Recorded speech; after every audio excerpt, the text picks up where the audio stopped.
front of me is Samsung Galaxy A37 and today I would like to show you how you can resize font.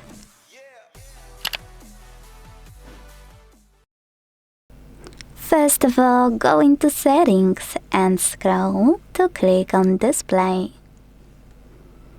Then scroll again, this time to tap on font size and style. Finally, operate this slider to adjust your font size, and when you're finished, go back. As you can see, after a few seconds, my font size was successfully changed. Thanks so much for watching. If you enjoyed this video, leave a like, comment, and subscribe. Bye!